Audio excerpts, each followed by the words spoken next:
عليك عبيط، مع السلامه. يلا. طيب هو النوع ده من الحوار انا مش هينفع اتكلم فيه الحقيقه، لانه اهلي علموني الادب. اشتغل بياع أدوات كهربائية، وتجنيده جه ضابط احتياط في سلاح المظلات وخد تأجيل.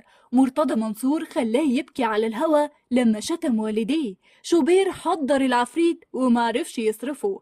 لعب في مدرسة ناشئين الترسانة والزمالك ونجح في اختبارات الأهلي، بس استحرم يخش النادي تاني. يتيم الأم وأبوه عمره ما شافه على الشاشة بسبب مشكلة في بصره، ودي أكتر حاجة حزة في نفسيته.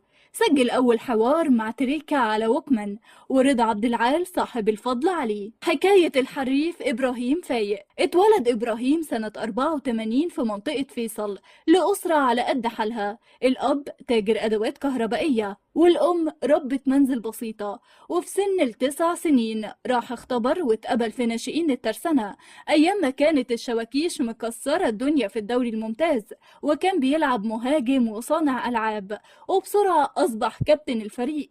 لكن للأسف الإدارة بتقرر إلغاء المرحلة العمرية وتسريح اللاعبين، فبيعدي إبراهيم فايق شارع 100 عقبة وبيدخل يختبر في الزمالك، وبالفعل اتقبل وانتظم في التدريبات. ولما مسؤولي الترسانة عرفوا بالخبر رفضوا يدوله الاستغناء وساوموه يدفع علشان يمشي. وساعتها إبراهيم قال لهم ده أنا ما جيبش رغيف وحتتين جبنة في سوق اللعيبة، ورجع الترسانة من تاني لحد ما اصطادوا كشاف وطلع بيه على النادي الأهلي، ودخلوا اختبارات أصغر منه مواليد 87، واتقبل هيما والكشاف قال له هنعمل شهادة تسنين. وروح إبراهيم وهو طاير من الفرحة، ولما حكى لأبوه قال له حرام يا ابني، ده غش وتزوير، وما بني على باطل فهو باطل. قام إبراهيم خد بنصيحة الحج وما عتبش الجزيرة تاني ولا حتى الترسانة. وكبر إبراهيم بدري بعد جعله يفقد البصر، ونزل في محل الأسرة يشتغل بياع أدوات كهربائية، وتعامل مع الصنايعية أشكال والوان، وده خلاه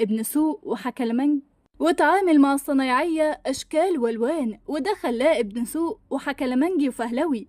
وجاب مجموع في الثانوية العامة دخل بيه آداب حلوان قسم أعلام، واتخرج من شعبة صحافة بتقدير جيد جدا، وكان ترتيبه الثالث على الدفعة. بيحكي إبراهيم إن ربنا عوضه عن فرصة الأهلي خير، وإنه دخل الإعلام صدفة لما كان مزنوق في طقم يحضر بيه امتحان سنة رابعة جامعة سنة 2005، فميل على صديقه عبد الناصر سليمان اللي بيشتغل حاليا منصب رئيس قسم الرياضة بجريدة الجمهورية، وقال له شوف لي معاك أي سبوبة أجيب بيها طقم أخرج بيه. وبالفعل صديقه وداه موقع بص وطل بمرتب 400 جنيه في الشهر.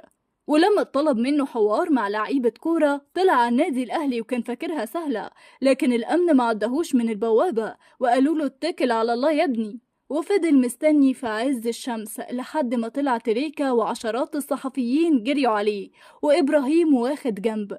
وبعد ما تريكا أدلى بتصريحات والمولد اتفض لحظه وناداه، قال له انت تابع مين يا ابني؟ قال له انا لسه بدرس ومتكلف بحوار علشان اتثبت واكل عيش. قام تريكا قال له اتفضل انا معاك. وهوب لقى إبراهيم بيطلع ووكمان يسجل الحوار على شريط كاسيت، ولما راح الموقع بالحوار ما كانوش مصدقين، وخد مكافأة 800 جنيه. ولما رجع بيهم البيت أبوه افتكره شغال في المخدرات، لأنهم ساعتها كانوا مبلغ وقدره. وأخيرا بيتثبت هيما بمرتب 1200 جنيه. ولحسن الحظ بيسند للإعلامي أحمد شوبير رئاسة القسم في الموقع، وهيما بقى دراعه اليمين، وخدوا معاه مراسل في كل برامجه، وواحدة واحدة خلاه يقدم فقرة الأجندة في آخر 3 دقايق من البرنامج. وشوبير ما كانش يعرف إنه بيحضر العفريت اللي مش هيعرف يصرفه. وبقدرة قادر تعدي سنين وفايق يبقى منافس شوبير الأول ببرنامج مستقل، بل وتخطى شعبية شوبير بعد ترند رهان رضا عبد العال اللي حطه في حتة تانية.